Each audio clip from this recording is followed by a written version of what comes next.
Here with fourth-year head coach Brooke Stoehr, Northwestern State women's basketball. Coach, a little different week this week, just one game, but it's usually a big one. It's a rivalry game. We know how important those are. Headed to Nacogdoches on Thursday to face SFA. Yeah, it's nice. You know, we've played 10 games. We've played 2 more games in conference than some of the teams in the league, and we're excited to get one game this week. A little more time to prepare, a little more time to get extra shots up, work with individuals on certain things, and I think that always helps us. We're in class now, and hopefully you get caught up on a few things. But excited. You're always excited to play SFA. It's always been a great rivalry, especially in women's basketball, and has for us over the last few years. New staff, so they're doing some different things than what they've done in the past. So it'll be exciting. Always a tough place to play, and hopefully we'll go over there and play well. You and I have talked about they've lost 3 really good players from last year, lost the staff, but that doesn't mean the cupboard was bare over there. No, they've got some very, very talented players. You look at Taylor Ross and what she's done in her 3 years and is scoring the basketball extremely well. They have a couple of transfers that one is out now, but Taylor Shipper's running the point for them. They've moved Ross to the 2 and has a great command of the basketball, gets her team in offense, doesn't turn the ball over, can knock down the 3, has scored well for them the last couple of games, and she's doing a really good job. Adrienne Lewis inside is trying to fill the role of Portia Roberts, and they have good role players around them, and we've got to do a great job. They shot the 3 extremely well on Saturday at Corpus. We've got to know where their shooters are, not allow open looks and open touches, and then we've got to force them to guard us. For you, for your team, a complete swing in effort and result from Wednesday to Saturday. What changed between the loss at Central Arkansas and the winning at Southeastern? Well, I think their effort and their energy and concentration was a big thing, and you're going to have games where you don't shoot the ball well, or the other team comes out and plays extremely well, or you're just playing someone really good. And not to take anything away from Central Arkansas, because I think they're a very, very good team, and I thought they played extremely hard and extremely well on Wednesday. But on the flip side of that, I didn't think we did, and our energy wasn't there, our concentration level wasn't there, and that's inexcusable. I have to have our team ready to play. I felt like we had a good game plan going in. But I just told him, I said, look, I'm not going to coach effort. I've told you that from day one, and that's not been a problem for our teams. In the 3 years we've been here, it's not been something that we've had to coach. And I was very disappointed in that, but they were too. And I think that that's a good thing. They were embarrassed. They were embarrassed that we didn't compete on our home court. They understand, when we got here 3 years ago, we started having our players after every home game go up and visit with the fans, 5 minutes after the game, just thank them for coming. They've developed relationships with those people, as has our staff, over the last 3.5 years. You look at, Keisha and Janelle have been here during that time.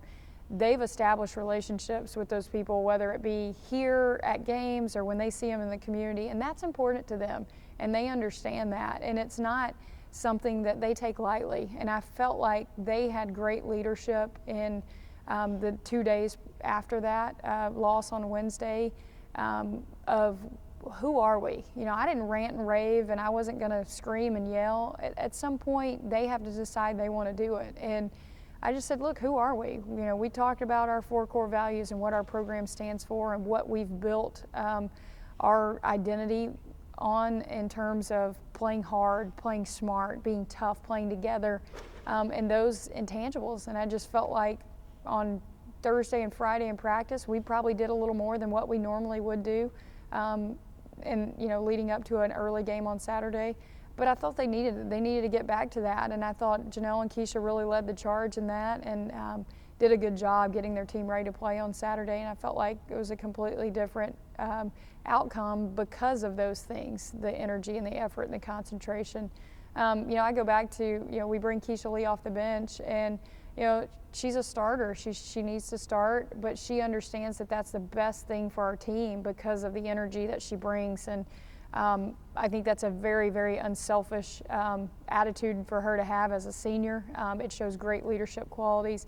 When she says, Coach, I just want to win, I want to do what's best for the team, and then is able to go out and do that, that says a lot about your leadership and kind of the direction your team's going.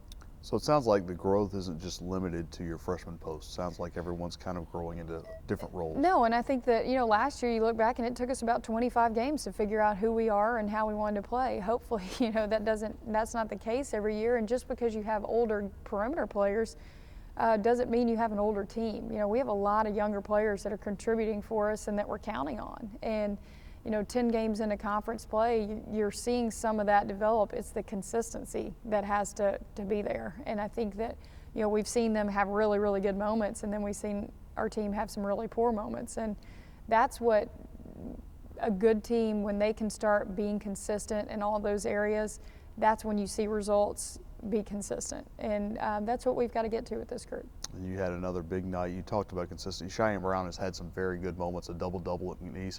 Another good one Saturday against Southeastern. Yeah, and she's going up against Nana Poole, who I think is one of the best post players in the league in terms of being able to get position and score in and around the basket. You look at her shooting percentages, her ability to rebound the basketball, very good athlete, and is experienced. And I think when you look at post play, I was talking about this earlier, it's the same thing with Ish on the men's side. You're putting a true freshman out there, and they don't have the experience that older, junior and senior post players of knowing how to get exact position and just having the experience of that. It's youth, and sometimes they have some moments where they struggle, and I've seen growth in that with her, and she has a willingness to learn. She's very coachable. And that, as a coach, that's what you want. You want somebody that wants to be very good, and she does. And I think that we're starting to see some of that. If we can get her in some one-on-one situations in there, she can score. She can shoot the high post jumper, and as she gets stronger, I think that's going to be the biggest thing for her. Is as she gets stronger, she can play more consistently for longer periods of time, and that's really big for our team. Now I know we'll shift gears a little bit here. You're a big football fan. You're a fan of successful people, as we've talked about before. One of the most successful quarterbacks in the NFL could be enjoying his last hurrah. You've got a friendly tie now to Denver Professional Sports with Jason Mott and the Rockies. Give me a Super Bowl prediction, Denver, Carolina, Super Bowl 50. Carolina's playing extremely well. I think when you look what Cam Newton can do with that offense, I think their secondary is a little vulnerable. I'm not sure Peyton can get the deep ball out there, but if they can expose that secondary, you may see some draw, and let Peyton run a little bit. But no, I think that got to go with the Broncos because I'm a huge Peyton Manning fan. Had a, playing at Louisiana Tech, not liking Tennessee growing up, it was really hard for me to cheer for him, but I've always cheered for him, throughout college and in his professional career because he goes about things the right way, and he's obviously been successful, but I think he's one of those players that makes people around him better. I'm going to go Broncos. We're going to go 24-20. Even with the score. We'll see what Jay Thomas says about that. Thank you, Coach.